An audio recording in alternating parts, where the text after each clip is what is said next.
आज हम एक इम्पॉर्टेंट टॉपिक पर बात करने वाले हैं और वो इम्पॉर्टेंट टॉपिक होगा राजा राम मोहन राय और ब्रह्म समाज। देखिए, जब भी सुभाष सुधारों की बातें आती हैं तो सबसे पहले राजा राम मोहन राय की बात आती है और राजा राम मोहन राय की आज हम बायोग्राफी देखेंगे। इसके साथ ही साथ ब्रह्म समाज की स्थापना किस प्रकार हुई और उसकी भूमिका समाज और धार्मिक सुधारों में क्या रही, इस पर भी हम चर्चा करेंगे। तो इन सभी विषयों का आज अध्ययन हम पूर्ण करने वाले हैं। तो स्वागत है आपका गौरव ज्ञान अकेडमी पर। मैं हूँ नितिका सिंह।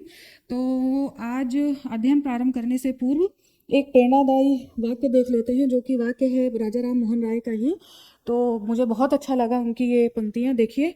और छात्रों के लिए तो विशेष रूप से बहुत अच्छी बात कही है इन्होंने। जो व्यक्ति ज्ञान प्राप्त करना बंद कर देता है वह विकास की दौड़ में पीछे रह जाता है।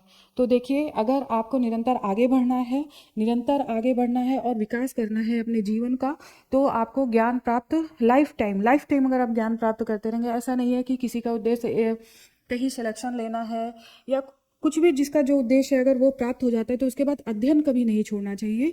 अध्ययन के माध्यम से एक तो आपके जो दिमाग है वो विकसित होता है और उसके माध्यम से आपके अंदर तर्क वितर्क की शक्ति जन्म लेती है, जो आपको कहीं बहुत आगे लेके जाती है और समाज के विकास के लिए भी बहुत अच्छा है।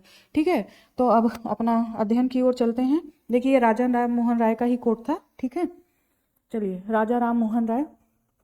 तो सबसे पहले हम बात करेंगे राजा राम मोहन राय की जीवनी यानी कि बायोग्राफी के बारे में। देखिए, राजा राम मोहन राय का जन्म हुआ था पश्चिम बंगाल के वर्धमान जिले में। ठीक है, पश्चिम बंगाल के वर्धमान जिले में इनका जन्म हुआ था। देख लेते हैं क्या जन्म हुआ था। जन्म हुआ था पश्चिम बंगाल के वर्धमान जिले में। ठीक है, और ये डेट जो थी वो थी 22 मई 1772।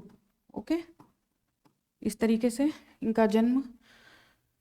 देखिए, इनका जो जन्म हुआ था वो एक धनी ब्राह्मण परिवार में हुआ था। इनका संबंध धनी ब्राह्मण परिवार से था और इनके पिता का नाम रमाकांत राय। देख लीजिए, पिता का नाम था रमाकांत राय। अगर जीवन परिचय राजा राम मोहन राय का पूछा जाए तो आपको ये सारी बातें मेंशन करनी रहेंगी। ठीक है, तो रमाकांत राय और माता का नाम था तारिणी देवी। ठीक है, माता का नाम था तारिणी देवी। ठीक है, राजा राम मोहन राय ने अपनी जो प्रारंभिक शिक्षा थी वो यहीं पर यानी कि वर्धमान में पूरी की थी। इसके पश्चात वो पटना चले आए पढ़ने के लिए। देखिए, पटना एक महत्वपूर्ण केंद्र हुआ करता था, पढ़ाई के लिए जाना माना केंद्र हुआ करता था एक समय में। तो वो पटना आए पढ़ने के लिए, जहाँ पर उन्होंने अरबी और फारसी भाषा का अध्ययन किया। ठीक है, अरबी फारसी भाषा का अध्ययन किया। इसके पश्चात उनके जो झुकाव था वो इस्लामिक संस्कृति की तरफ हुआ और वो इस्लाम की तरफ और उसकी जो अच्छी बातें थी उनकी तरफ उनका झुकाव होने लग गया। और इसी दौरान जब अरबी फारसी भाषा का उन्हें ज्ञान हुआ तो उन्होंने अनेक अरबी फारसी ग्रंथों का अध्ययन किया था, जैसे कुरान का भी उन्होंने अध्ययन किया था। इसके साथ ही साथ उन्होंने ये देखा कि हिंदू धर्म में कितनी कुरीतियाँ हैं, क्योंकि जब वो अरबी फारसी और भाषा का अध्ययन करने लगे या अन्य भाषाओं का भी उन्होंने बाद में अध्ययन किया, तो उन्होंने इसी क्रम में ये जानने का प्रयास किया कि हिंदू धर्म में कितनी बुराइयां भरी हुई है, कितने कर्मकांड है, रूढ़िवादिता भरी। ऐसा नहीं केवल उन्होंने हिंदू धर्म के ही विषय में ये सारी चीजें कही, अभी मैं आगे आपको बताऊंगी। बहुत सारी बातें उन्होंने अन्य धर्मों के विषय में भी कही है, लेकिन उनका मेन जो फोकस था वो हिंदू धर्म में सुधार का था। तो हिंदू धर्म में उन्होंने जो रूढ़िवादिता थी उसका विरोध करना प्रारंभ किया। उनके दिमाग में ये सारी चीज़ें आने लग गई कि इतनी जो ये हमारा धर्म है वो कितनी ही जटिल कुरीतियों में उलझा हुआ है। इस तरीके से फिर देखिए, उसके बाद वो संस्कृत के अध्ययन के लिए बनारस आ गए। बनारस में आके उन्होंने संस्कृत भाषा का अध्ययन किया और वहाँ पर उन्होंने जो प्राचीन पुस्तकें थी हिंदू धर्म की वो पढ़ना प्रारंभ किया और उन्होंने ये जाना कि अगर इन बुराइयों को हटाया जाए, इन बुराइयों में सुधार किया जाए और कुछ पाश्चात्य विचारों को लाया जाए तो हिंदू धर्म में सुधार संभव है। इस तरीके से हम देखते हैं कि उन्होंने अनेक भाषाओं का अध्ययन किया और हम जानते हैं कि राजा राम मोहन राय अनेक भाषाओं के ज्ञानी थे, जैसे कि अरबी, फारसी, संस्कृत तो अभी मैंने आपको बताया ही। इसके अलावा वो हिब्रू भाषा के और लैटिन, फ्रांसीसी, इस तरीके से वो कई भाषाओं के अध्ययन कर चुके थे। तो हम देखते हैं इसके बाद क्या होता है। अब उनका आगे जीवन, उनके पिता की मृत्यु हो जाती है, जिसके कारण उन्हें कंपनी की सेवा में जाना पड़ता है। कंपनी की सेवा में जाने के पश्चात वो दीवान के पद पर कार्य करते हैं। दीवान का पद जो था वो मेनली क्लर्कल का पद था, तो इस तरीके से वो इस पद पर कार्य करने लगते हैं। और फिर धीरे धीरे, चूंकि योग्य तो ये थे ही, इनका व्यक्तित्व योग्य तो था ही, अगर योग्य नहीं होते तो आज हम इन्हें पढ़ नहीं रहे होते। राजा राम मोहन राय जैसे व्यक्तित्व का जन्म ना सालों सालों में कभी होता है। आसान नहीं है राजा राम मोहन राय बन पाना। तो इस तरीके से जो ये काम किया था इन्होंने, तो देखिए आप अगर इस चीज़ को महसूस करिए, अगर आप अपने घर में ही कोई अपने पेरेंट्स के थोड़ा सा अलग बात कर दीजिए तो एक जो है थप्पड़ रसीद कर दिया जाता है। तो इतने बड़े काम इन्होंने किए, तो बहुत अलग व्यक्तित्व था इनका, हम देखते हैं। ठीक है, तो अब आगे हम देखते हैं। देखिए इस तरीके से ये फिर कंपनी की सेवा में काम करते हैं, कंपनी की सेवा में चले जाते हैं ये, कंपनी की सेवा में। ये नहीं, पहले मैं आपको यहाँ पे ये बताऊं, इन्होंने अरबी फारसी भाषा का अध्ययन किया था। अरबी फारसी भाषा का अध्ययन, अरबी फारसी भाषा का अध्ययन पटना में किया। ठीक है, और इसी तरीके से पटना में किया। ठीक है, और इसी तरीके से संस्कृत भाषा के लिए ये बनारस आए। संस्कृत भाषा के लिए बनारस आए। ठीक है, इस तरीके से इनका, और आगे फिर 1803 में कंपनी में दीवान का पद प्राप्त किया। ठीक है, दीवान का पद प्राप्त किया। देखिए अब क्या होता है, जब ये दीवान के पद पर कार्यरत होते हैं, और मैं बता रही थी कि एक योग्य व्यक्तित्व इनका है, तो इनकी जो पहचान होती है, धीरे धीरे जो ये मिलने लगते हैं, वो ब्रिटिश अधिकारियों के साथ इनका उठना बैठना हो जाता है। ब्रिटिश अधिकारियों के उठने बैठने के पश्चात उनके साथ रहने के साथ साथ उनके जो विचार हैं, देखिए अगर आप किसी के साथ उठते बैठते हैं तो ऐसा हो नहीं सकता कि आप उनके विचारों से प्रभावित ना हो। इसीलिए कहा जाता है, बड़े बूढ़ों का कहना है कि अपनी संगत बहुत अच्छी रखनी चाहिए, संगति आपकी बहुत अच्छी होनी चाहिए, यानी जो आपके मित्र हों या जिनके साथ आप बाहर उठते बैठते हैं वो एक अच्छे लोग हों, तो आपके व्यक्तित्व पर उसका प्रभाव पड़ता ही पड़ता है। तो राजा राम मोहन राय के साथ भी हम देखते हैं कि जब वो ब्रिटिश अधिकारियों के साथ उनका उठना बैठना होता है, तो वो पाश्चात्यकरण यानी कि मॉडर्नाइजेशन के उस विचारों के प्रभाव में वो आते हैं, और कहीं ना कहीं उस प्रभाव को हम आगे इनके समाज सुधार के आंदोलनों में देखते हैं। तो इस तरीके से हम देखते हैं कि विलियम डिग्बी एक इनके अच्छे मित्र होते हैं, और उनके प्रभाव में आकर के उन्होंने आगे अपना कार्य किया। अब क्या होता है कि धीरे धीरे समय बीतता जाता है, और समाज की बुराइयों को देख करके वो इतने क्षुब्ध हो जाते हैं राजा राम मोहन राय कि उन्होंने कंपनी की सेवा से त्यागपत्र दे दिया होता है। कंपनी की सेवा से 1814 ईस्वी में जो है राजा राम मोहन राय ने त्यागपत्र दे दिया। ठीक है ना, त्यागपत्र दे दिया। त्यागपत्र देने के पश्चात, देखिए त्यागपत्र देने के पश्चात 1815 ईस्वी में 1815 ईस्वी में आत्मीय सभा का, ठीक है, आत्मीय सभा की स्थापना की थी। आत्मीय सभा की स्थापना की। देखिए कई जगह पर जो आत्मीय सभा संगठन है, इसकी जो स्थापना की गई थी वो 1815 की बजाय 1814 होता है, लेकिन ऑथेंटिक यही है कि 1815 ईस्वी में आत्मीय सभा की स्थापना की गई थी। 1815 ईस्वी कई पुस्तकों में 1815 ही मिलता है। तो देखिए आत्मीय सभा का मीन्स क्या था? आत्मीय का मतलब रहेगा आत्मा का आत्मा से मिलन। तो देखिए आत्मा का आत्मा से मिलन का प्रभाव यहाँ पे आप अब इमेजिन मत करिएगा कि मेरी आत्मा निकली, एक आत्मा और आकर के बैठ गई और फिर हॉरर मूवी क्रिएट हो जाएगी, तो ये मत करिएगा। यहाँ पर इसका मतलब ये है कि एक ईश्वर यानी कि ब्रह्मा, जिसको उन्होंने एक ईश्वर निराकार ब्रह्मा की कल्पना की, जो सर्वशक्तिशाली है। राजा राम मोहन राय ने इस तरीके से, क्योंकि उन्होंने मूर्ति पूजा का विरोध किया था, तो एक सर्वशक्तिशाली ईश्वर का उन्होंने कल्पना किया था। तो वो ईश्वर और उसका आत्मा से आत्मा का, यानी कि हमारी आत्मा का या अपनी आत्मा का एक सर्वशक्तिशाली परम आत्मा के साथ मिलन। तो यहाँ पे ये कॉन्सेप्ट था। तो 1815 ईस्वी में आत्मीय सभा का इस तरीके से स्थापना की जाती है। अब आगे देखिए, इसके बाद राजा राम मोहन राय का जो हम प्रमुख कार्य देखते हैं वो होता है सती प्रथा का उन्मूलन। देखिए स्त्री शिक्षा के प्रबल समर्थक थे राजा राम मोहन राय, स्त्री शिक्षा के प्रबल समर्थक थे। ठीक है, स्त्री शिक्षा के प्रबल समर्थक थे। इसके अलावा सती प्रथा का उन्मूलन इन्हीं के प्रयासों से किया गया था। राजा राम मोहन के प्रयासों से ही सती प्रथा का उन्मूलन किया गया, जिसमें ठीक है, सती प्रथा का उन्मूलन किया गया था, जो कि 1829 में, ठीक है, 1829 में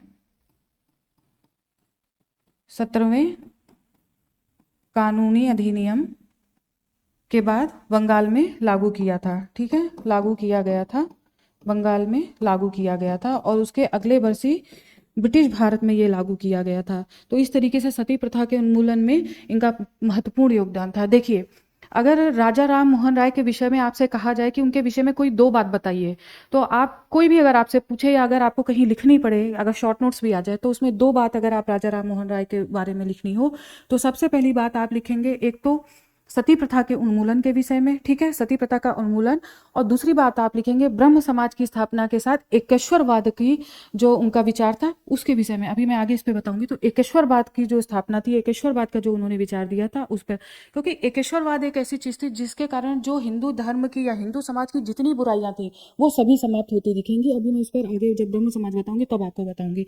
लेकिन अगर आपसे राजा राम मोहन राय के विषय में दो बातें पूछी जाए, तो आपको यही दो बातें मेंशन करनी होंगी। अब देखिए, बंगाल में लागू, देखिए ये इसका पीछे भी एक पृष्ठभूमि थी इनकी। हुआ क्या था कि इन्होंने अपनी भाभी को, विधवा भाभी को सती प्रथा के तहत जलते हुए देख लिया था, उन्हें जलाया गया था, सती प्रथा उनके साथ जो किया गया था, तो उन्होंने, राजा राम मोहन राय ने उन्हें देख लिया था, जिसके कारण इनका मन बहुत उद्वेलित हो गया था, बहुत परेशान हो गया था, और तभी से इन्होंने ठान लिया था कि इस प्रथा का उन्मूलन किया जाएगा, क्योंकि ये बहुत ही अमानवतावादी कार्य है। ये सोचिए कि एक जीवित इंसान को उसके पति की चिता के साथ जीवित जला दिया जाता है, और ये कितनी बड़ी मतलब अमानवीयता थी इस समाज के द्वारा स्त्रियों पर, कितना बड़ा ये अत्याचार था। और देखिए, अगर शायद राजा राम मोहन राय ने ये काम नहीं किया होता तो आज़ादी के बाद ये कानून नहीं बन पाया होता। इवन 1987 में आप देखिए, रूप कंवर लास्ट रजिस्टर्ड महिला है जो सती प्रथा जिसका किया गया था, रूप कंवर नाम की महिला थी, आप गूगल करके उसके बारे में पढ़िएगा। उसके बाद राजस्थान में भी कानून बनाया गया।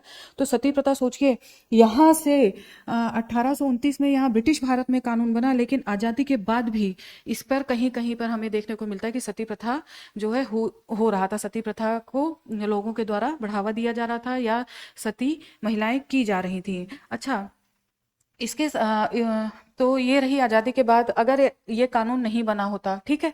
अब देखते हैं कि सती प्रथा उन्मूलन के एक, इसके पीछे एक छोटी सी स्टोरी और है।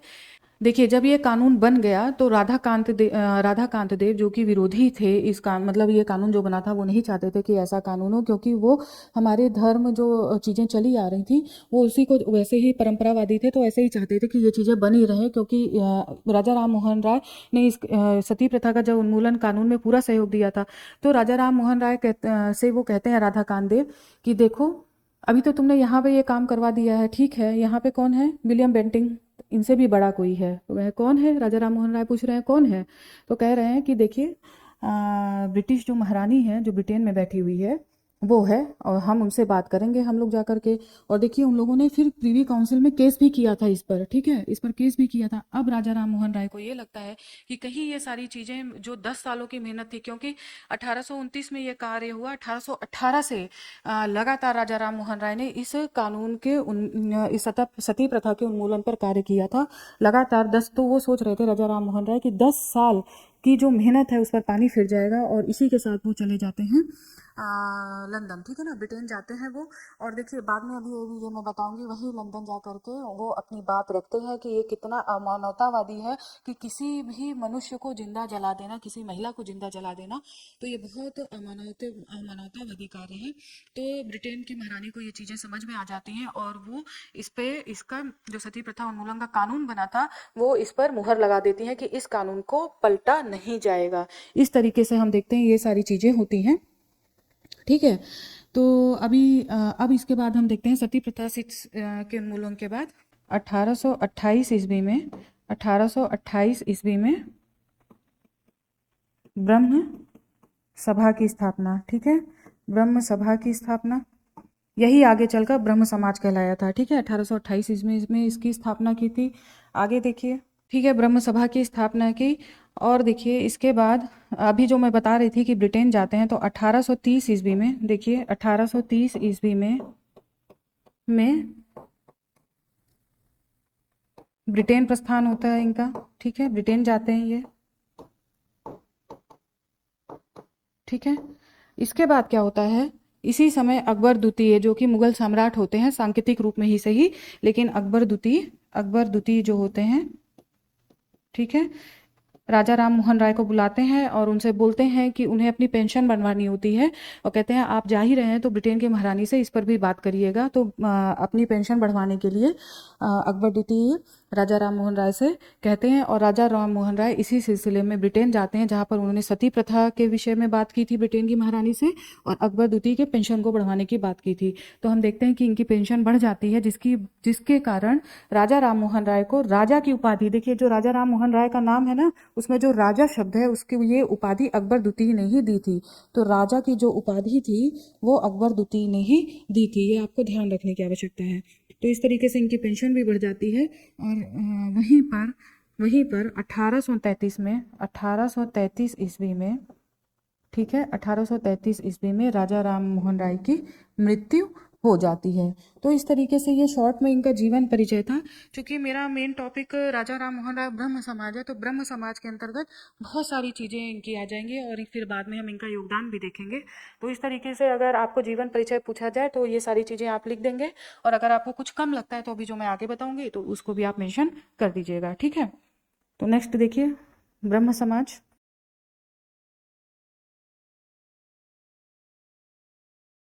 देखिए, ब्रह्म समाज की स्थापना 1828 ईस्वी में, ठीक है, ब्रह्म समाज की स्थापना 1828 ईस्वी में हुई थी। 1828 ईस्वी में ब्रह्म समाज की स्थापना।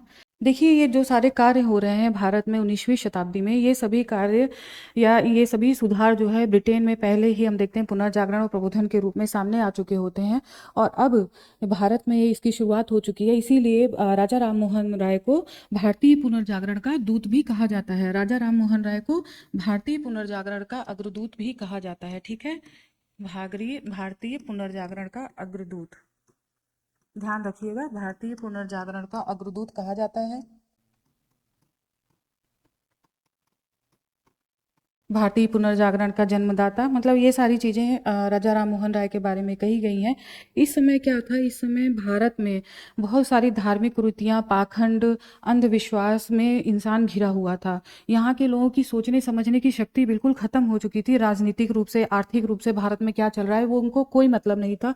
वो केवल अपने धार्मिक कार्यों में और इसी सब चीज़ों में तल्लीन रहते थे। ठीक है, तो अब आवश्यकता थी एक ऐसे समाज सुधारक की जो इन लोगों को या कुछ लोगों को बाहर इन सब चीज़ों से ला सके।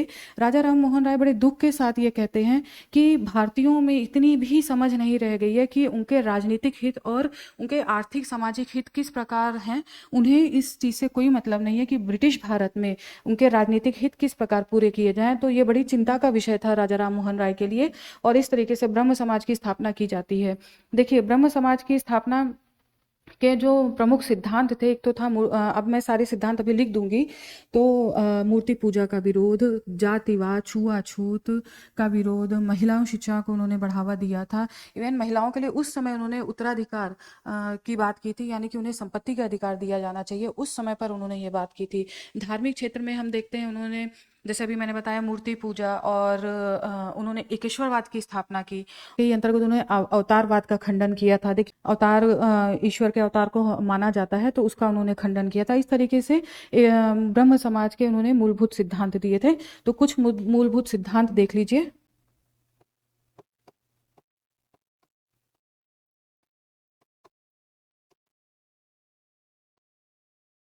देखिए, एकेश्वर एकेश्वरवाद एकेश्वरवाद का विचार। नेक्स्ट देखिए, मूर्ति पूजा का विरोध। ठीक है, मूर्ति पूजा का विरोध।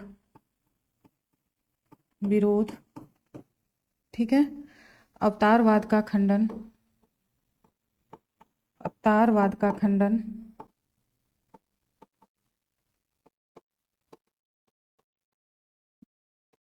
अवतारवाद का खंडन। नेक्स्ट देखिए, जातिवाद, छुआछूत का विरोध। ठीक है, जातिवाद और छुआछूत का विरोध। ठीक है, इसी से समानता की भावना का प्रचार किया उन्होंने, इसी के विरोध में समानता की भावना का प्रचार किया। ठीक है,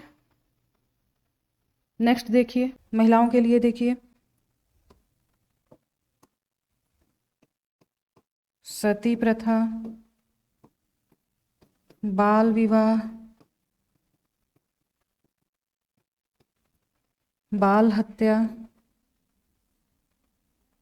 या शिशु हत्या। ठीक है, शिशु हत्या, इन सभी का विरोध किया। ठीक है, इस तरीके से देखिए आप। नेक्स्ट, विधवा पुनर्विवाह का समर्थन। ठीक है, विधवा पुनर्विवाह, विधवा पुनर्विवाह का समर्थन। ठीक, नेक्स्ट देखिए, महिला शिक्षा को बढ़ावा, महिला शिक्षा को बढ़ावा, महिला शिक्षा को बढ़ावा। ठीक है, बहुविवाह। ठीक है, बहुविवाह का जो प्रचलन था उसका भी विरोध किया, बहुविवाह का विरोध।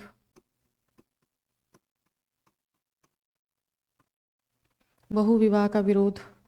इसके अलावा अंतरजातीय विवाह को समर्थन दिया था, अंतरजातीय विवाह को समर्थन, अंतरजातीय विवाह को बढ़ावा दिया था। ठीक है, समर्थन दिया था। इस तरीके से देखिए, ये ब्रह्म समाज के मूलभूत सिद्धांत थे। तो हम देखते हैं कि टोटल कितने सिद्धांत हो गए। देखिए, तो 8-9 सिद्धांत हो गए हैं। ठीक है ना, 8-9 सिद्धांत हो गए हैं। अगर आप इतना लिख देंगे तो इनफ है। ठीक है, तो इन सिद्धांतों का प्रचार जो है ब्रह्म समाज के द्वारा किया जा रहा था। इन सिद्धांतों का प्रचार ब्रह्म समाज के द्वारा लगातार किया गया। देखिए, राजा राम मोहन राय ने पाश्चात्य विचारों को ग्रहण किया। ठीक है, लेकिन वो हिंदू धर्म के मूलभूत बातों के विरोधी नहीं थे। जबकि कुछ लोग ऐसे थे, आगे मैं सुधार आंदोलन में आगे बात करूंगी, कुछ ऐसे लोग थे जिन्होंने ईसाई धर्म को स्वीकार भी किया, उनके विचारों को भी लिया। जबकि राजा राम मोहन राय का कहना था कि मूलभूत जो हिंदू धर्म था, जहाँ से इसकी शुरुआत हुई थी, वहाँ पर ये बुराइयां शामिल नहीं थी। तो अगर इन चीज़ों को सुधार दिया जाता है तो हिंदू धर्म की स्थापना अच्छे से की जा सकती है। इसके अलावा उनका ये कहना था कि देखिए, जो अन्य धर्मों के भी अच्छे विचार हैं, जो अन्य धर्मों के भी विचार हैं, वो भी हिंदू धर्म में मिलाए जाने चाहिए और एक ऐसे धर्म की स्थापना की जानी चाहिए जो केवल मानव कल्याण पर बात करती हो, जो केवल मानव कल्याण पर बात करती हो, साथ ही साथ वो किसी के शोषण और अन्याय पर आधारित ना हो। ठीक है ना, जाति और धर्म के आधार पर अन्याय ना किया जाता हो। तो ये सारी बातें राजा राम मोहन राय ने की थी, तो जिसके कारण इन्हें बहुत सारा विरोध भी झेलना पड़ा था। देखिए, एक तो मैंने ये नाम बताया ही, राधाकांत देव जो विरोध कर रहे थे, उच्च वर्ग के लोगों का विरोध झेलना पड़ा था। इसके अलावा एक नाम है भवानी चरण वर्मा। ठीक है ना, भवानी चरण वर्मा। देखिए, भवानी चरण वर्मा, भवानी चरण वर्मा, भवानी चरण वर्मा का विरोध इन्हें झेलना पड़ा था, भवानी चरण वर्मा। और इनकी इनकी एक पत्रिका निकलती थी जिसका नाम था समाचार चंद्रिका। ठीक है, समाचार चंद्रिका, समाचार चंद्रिका, इस पत्रिका नाम था। और जो संगठन था वो था धर्म सभा। ठीक है, धर्म सभा, ये फैक्ट है, इसे आप ध्यान रखिएगा अगर क्वेश्चन आता है, ताकि वो गलत ना हो। ठीक है, भवानी चरण वर्मा की समाचार चंद्रिका, जो कि धर्म सभा एक संगठन था, ये विरोध करता था राजा राम मोहन राय का। ठीक है ना, तो ये विरोधी थे, ये विरोधी थे, यहाँ लिख दे रही हूँ, विरोधी थे। राधाकांत देव ने भी विरोध किया था। इसके प्रत्युत्तर में, इसके प्रत्युत्तर में, यानी कि भवानी चरण वर्मा के प्रत्युत्तर में राजा राम मोहन राय ने, प्रत्युत्तर में राजा राम मोहन राय ने, ठीक है, राजा राम मोहन राय ने संवाद कौमुदी पत्रिका निकाली थी, संवाद कौमुदी। ठीक है, संवाद कौमुदी पत्रिका निकाली थी। देखिए, संवाद कौमुदी जो पत्रिका निकाली थी, ये बंगाली भाषा में थी, बंगाली भाषा, और ये साप्ताहिक पत्रिका थी, ठीक है, साप्ताहिक पत्रिका थी, ठीक है, ये साप्ताहिक पत्रिका थी। तो इस तरीके से ये इंपॉर्टेंट फैक्ट्स हैं और आपके आंसर राइटिंग में भी काम आएंगे। आपको ये आंसर जब लिखेंगे तो ये फैक्ट्स भी आपको यूज़ करने हैं और पढ़ते रहिए, आपको याद हो जाएंगे, कोई प्रॉब्लम नहीं है। और ये अगर वन लाइनर पूछा जाता है या जैसे भी पूछा जाता है तो आप आराम से कंफर्टेबल होंगे इसको लिखने में या आंसर करने में, ठीक है ना। तो अब देखिए, तो प्रति उत्तर में ये सारी चीज़ें हो गई। अब हमारा आता है, अच्छा, कई बार ये कहकर के भी राजा राम मोहन राय की आलोचना की जाती है कि इन्होंने केवल हिंदू धर्म का आलोचना की थी, हिंदू धर्म की आलोचना की थी। बिल्कुल नहीं, ऐसा नहीं है। इन्होंने ईसाई धर्म की भी आलोचना की थी, उनकी भी बुराइयों को इन्होंने सबके सामने रखा था। कई बार क्या हुआ, जो ईसाई मिशनरीज थे उन्हें लगता है ये तो हमारे ही भाई बंधु है जो हमारे ही धर्म का प्रचार कर रहा है। लेकिन फिर क्या हुआ, जब उन्होंने हिब्रू भाषा सीखी, ठीक है, हिब्रू भाषा सीख करके बाइबल का अध्ययन किया, ठीक है, इसको लिखने की ज़रूरत नहीं है, अगर आपको लगे तो आप लिख लीजिए। हिब्रू भाषा का अध्ययन करके इन्होंने जब बाइबल का अध्ययन किया और वहाँ पर इन्होंने देखा कि कितनी सारी कहानियाँ जो है जीसस के बारे में दी हुई हैं जो कि काफ़ी काल्पनिक लग रही थी, ठीक है। उन्होंने इस चीज़ का अध्ययन किया और उसका विरोध करना शुरू कर दिया कि भाई जो धर्म की बातें लिखी हुई हैं उसे आप रखिए, आप ये कहानियाँ, इतनी सारी कहानियाँ इसमें क्यों लिख के रखे हुए हैं, या कहानियों का क्या मतलब है, ठीक है। क्योंकि उसमें अवतारवाद था, अवतारवाद का खंडन इन्होंने हिंदू धर्म में भी किया है तो उसका खंडन ये वहाँ भी करते हैं। तो इस तरीके के जो भी पाखंड वहाँ पर थे उसका भी इन्होंने खंडन किया था। तो अब इन लोगों को गहरा धक्का लगता है, ईसाई मिशनरी जो होते हैं, कि अरे नहीं नहीं नहीं भाई, ये बंदा तो हमारे लिए भी खतरनाक है, क्योंकि ये हमारे धर्म, कहाँ अभी ये हमारे धर्म का प्रचार जैसे लग रहा था कि हमारे धर्म का प्रचार हो रहा है, अब तो ये हमारे धर्म पर भी प्रहार कर रहा है। तो इस तरीके से देखते हैं राजा राम मोहन राय ये भी काम करते हैं, हिब्रू भाषा सीख करके और बाइबल का अध्ययन कर डालते हैं। तो देखिए राजा राम मोहन राय का व्यक्तित्व कितना ही मतलब कितना महान व्यक्तित्व था कि अध्ययन पर लगातार अध्ययन करते थे और लगातार अपनी बातों को पुष्ट करने के लिए उन्होंने बहुत तर्क वितर्क दिया था, ठीक है।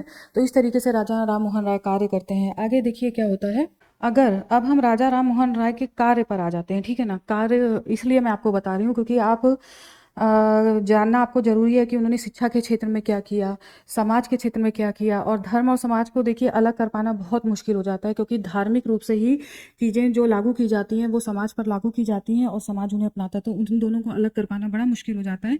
फिर भी चलिए हम इनके कार्य देखते हैं, नेक्स्ट पेज पे आ जाते हैं और कार्य देखते हैं, ठीक है। कार्य देख लेते हैं। तो राजा राम मोहन राय के कार्य में सबसे पहले हम देखते हैं धार्मिक या सामाजिक सुधार, ठीक है, सामाजिक सुधार, ठीक है। तो इसके अंतर्गत देखिए, इसमें सबसे ज़्यादा चीज़ें आ जाएंगी, तो इसके अंतर्गत आप लिखिएगा, इसमें सबसे पहले आप लिखिएगा कि आत्मीय सभा, ठीक है ना, आत्मीय सभा और आत्मीय सभा और ब्रह्म समाज की स्थापना, ठीक है, और ब्रह्म समाज की स्थापना, ब्रह्म समाज की स्थापना, ये चीज़ आपको लिखनी है। इसके साथ ही साथ आप यहाँ पे लिखेंगे जो सती प्रथा उन्मूलन कानून बना, ठीक है ना। इसके साथ ही साथ आप यहाँ पर सती प्रथा के विषय में लिखेंगे, सती प्रथा जो कानून बना, इन्होंने राजा राम मोहन राय ने जो कार्य किया। इसके साथ साथ आप देखिए इन्होंने विरोध किस किस काम करे, महिला शिक्षा को जैसे बढ़ावा दिया, इन्होंने महिला शिक्षा को बढ़ावा दिया, तो यहाँ पर आप लिख दीजिए महिला शिक्षा को बढ़ावा, ठीक है, महिला शिक्षा को बढ़ावा दिया था। साथ ही साथ सारी चीज़ें आप लिख दीजिए जो अभी मैंने पीछे बताया ना, विधवा पुनर्विवाह, ठीक है, ठीक है, बाल विवाह पर रोक, यहाँ पर देखिए बाल विवाह पर रोक, ठीक है। तो सारी चीज़ें जो अभी मैंने पहले बताई हैं उसको आप सारा यहाँ पे धार्मिक और सामाजिक सुधार में इनके कार्यों में मेंशन कर दीजिएगा, ठीक है। ये सारे कार्य यहाँ पर हो गए। अब आप नेक्स्ट देखिए, शिक्षा के क्षेत्र में देखिए क्या कार्य किया है। शिक्षा के क्षेत्र में, शिक्षा के क्षेत्र में देखिए, क्योंकि देखिए ये कई भाषाओं के, राजा राम मोहन राय ने कई भाषाओं का अध्ययन किया था, तो वो इस बात से बहुत अच्छे से वाकिफ थे कि शिक्षा का जो मनुष्य के विकास में शिक्षा का क्या महत्व है। तो इसकी वजह से शिक्षा के क्षेत्र में उन्होंने लगातार किया, जैसे देखते हैं महिलाओं की शिक्षा पे उन्होंने काम किया था। उन्होंने कलकत्ता में एक स्कूल भी खोला था, ठीक है ना। तो इस पर हम देख लेते हैं। एक अंग्रेजी स्कूल की स्थापना की थी, अंग्रेजी स्कूल की स्थापना की थी, ठीक है, कलकत्ता में ही अंग्रेजी स्कूल की स्थापना की थी, स्कूल की 1816 ईस्वी में। नेक्स्ट देखिए, हिंदू कॉलेज की स्थापना, हिंदू कॉलेज की स्थापना डेविड हेयर के साथ मिल की थी 1817 में, ठीक है। सब ये कलकत्ता में ही है, ठीक है, कलकत्ता में, ये भी कलकत्ता में। नेक्स्ट, वेदांत कॉलेज की स्थापना की थी, वेदांत कॉलेज की स्थापना की थी, वेदांत कॉलेज की स्थापना की थी 1825 में, ठीक है, ये भी कलकत्ता में। तो इस तरीके से देखिए शिक्षा के क्षेत्र में इन्होंने इतने कार्य किए थे। नेक्स्ट इनका कार्य देखिए, राजनीतिक क्षेत्र में काम देख लीजिए।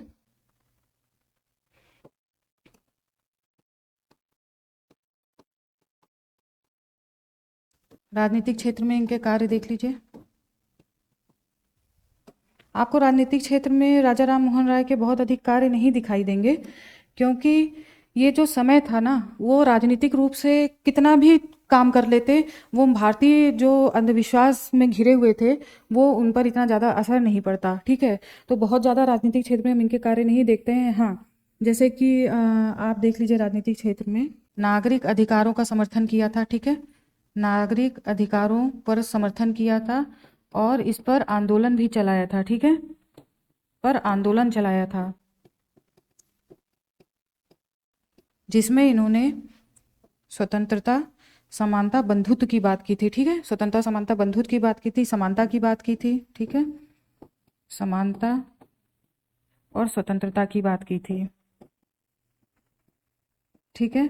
मानवतावाद के बहुत बड़े समर्थक थे, मानवतावाद के बहुत बड़े समर्थक थे, क्योंकि बेंथम से इनकी मुलाकात हुई थी इंग्लैंड में, ठीक है ना, बेंथम से इनकी मुलाकात हुई थी, जहाँ पर बेंथम भी स्वयं इनसे बहुत प्रभावित हुए थे और इन्हें भारत के लिए सबसे बड़ा मानवतावादी की संज्ञा दी थी बेंथम ने।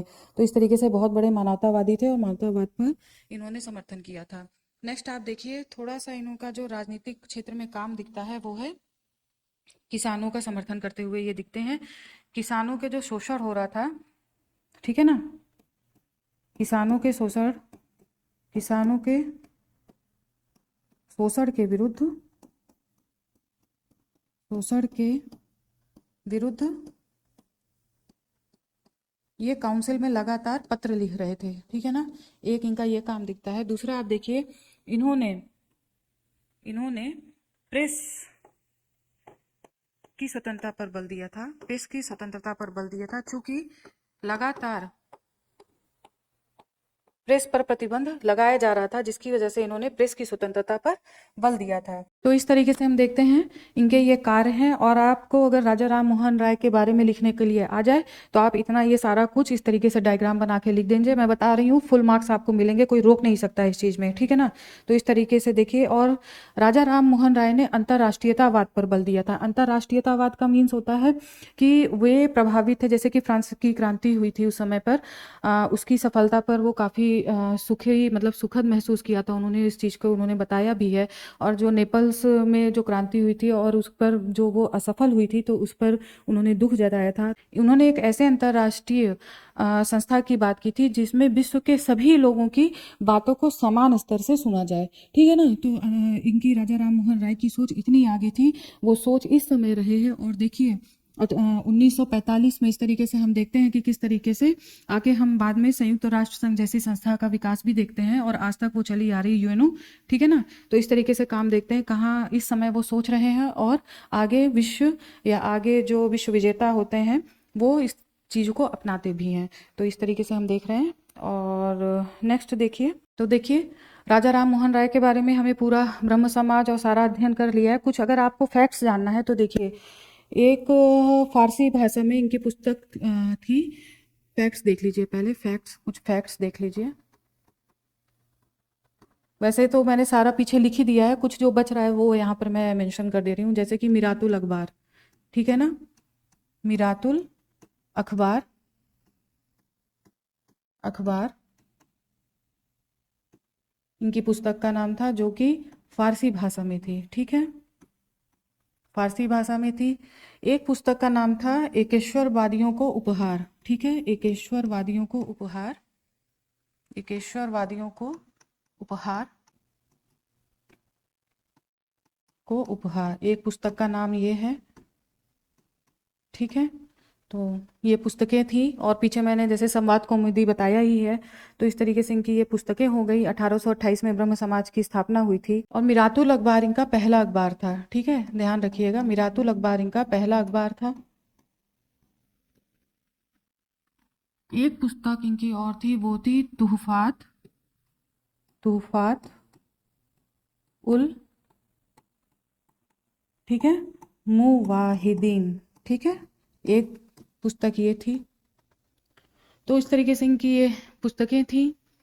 और सती प्रथा का उन्मूलन देख लीजिए। सती प्रथा का उन्मूलन 17वें कानून के अनुसार था। ठीक है, और ये 1829 में बना था और बेंटिंग थे। ठीक है, इस तरीके से एक फैक्ट आपका ये इम्पोर्टेंट बनता है। नेक्स्ट देख लीजिए, जो राजा शब्द, ये जो उपाधि थी वो अकबर द्वितीय ने दी थी। ठीक है ना, मुगल सम्राट अकबर द्वितीय ने। ये कुछ इंपॉर्टेंट फैक्ट्स हैं जो लास्ट में मैं बता दे रही हूँ आपको, हो सकता है ये आपके एग्जाम में आ जाए। तो अकबर द्वितीय, ये उपाधि राजा राम मोहन राय को अकबर द्वितीय ने दी थी।